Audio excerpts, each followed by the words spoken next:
We cannot allow the continued use of food as a political tool. The Prime Minister has been very clear about that. Canada's new Foreign Affairs Minister, Anita Anand, you remember Anita Anand, the one that retired from politics but saw the polls and thought the Liberals were going to win, so she got back into politics. Well, she's now our new Foreign Affairs Minister. And right out of the gate, her first act was to criticize Israel. Have a listen. Over 50,000 people have died as a result of the aggression caused against the Palestinian and the Gazan people in Palestine. And using food as a political tool is simply unacceptable. And we need to continue to work towards a ceasefire. We need to ensure that we have a two-state solution, and Canada will continue to maintain that position. Brian, we just escaped from perhaps the most calamitous foreign affairs minister under Melanie Joly. Now we have Anita Anand coming out, and her first decision to speak as the new minister for foreign affairs is to criticize Israel. And not only is it concerning, but is this reflective of what we can expect from a Carney government? I think so. Look, Melanie Joly was a backer of Mark Carney, and she was on Team Hamas.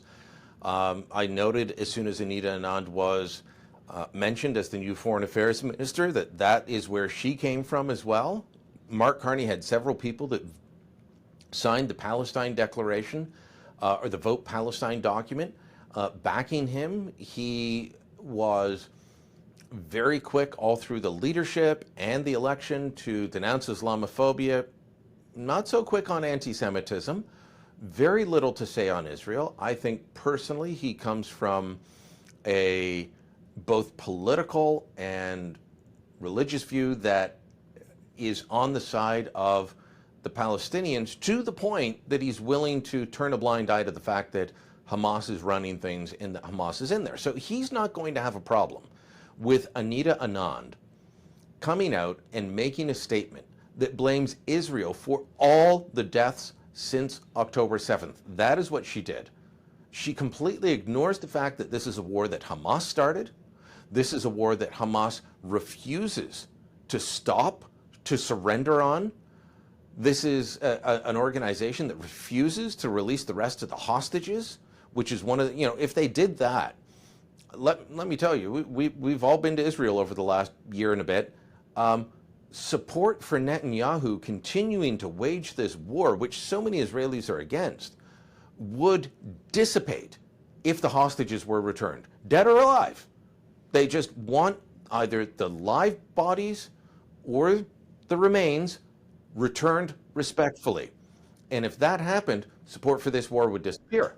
And yet Anand ignores all of that and blames Israel. I do not have hope on this. Look, on Ukraine, the other major conflict that we're concerned about in this country, she's solid. On this issue of the Israel-Hamas war, she is a disaster. Warren, you just returned from Israel, and when you are there and you're talking to people, I think that they recognize Canada has lost, not all Canadians, but the government of Canada has lost so much of their moral clarity when it comes to this issue. And why we're putting a spotlight on what Anand has said as the new foreign affairs minister is because it's not just these words. There are economic implications to this. The funding of UNRWA, for example, the funding of many of these jihadist type organizations that directly claim to be under a certain type of status and then take that money and fund terrorism and these actions against Israel. And so your perspective from that, on that. Yeah, so I got back just a few days ago. I've spent in the past year, I calculate I've spent maybe about a month and a half now in Israel in the past year.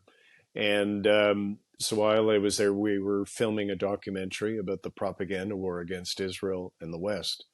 And I came away with three big impressions. Number one, I'm under no illusion. The government of Benjamin Netanyahu is very unpopular. And if an election were to be held, he would lose power. This anti-Semitic perspective that exists in Canada, that the decisions of Netanyahu represent the decisions and the point of view of every Canadian Jew, is wrong, and it's unfair, and it's anti-Semitic. Second thing I got when I was there, and I spoke to academics, I spoke to soldiers, I spoke to average people, is where did Canada go? Where did you guys go? Like, you are our ally. Why do you hate us so much? What did we do? And that really leads into the third point. They feel isolated. They feel alone. They said, does not Canada understand? And in this case now, Anita Anand, do they not understand that we didn't start this? Like, we're not the ones who started the war. We're not the ones who killed 1,200 men, women, children, and babies. We're not the ones who sexually assaulted violently 250 women and girls. We are not the ones who kidnapped 250 innocent civilians. So there is bewilderment in Israel as to the position of Canada and much of the world, to be fair. And Anand, it was really important this week that she established that she was different than Melanie Joly. And I have received, and I know the two of you have too, I have received dozens and dozens of messages from Jews across Canada who are angry, who are anxious, who are upset. And they've said to me, I can't believe this. This new minister is worse than Melanie Joly. How did this happen? And it appears that Anita Anand is no ally to our Jewish community, which is very troubling. And it doesn't seem that this perspective from this government is going to change anytime soon. Well, like this video and subscribe to our YouTube channel and go to the TorontoSun.com. You'll find commentary and coverage there you will not find anywhere else.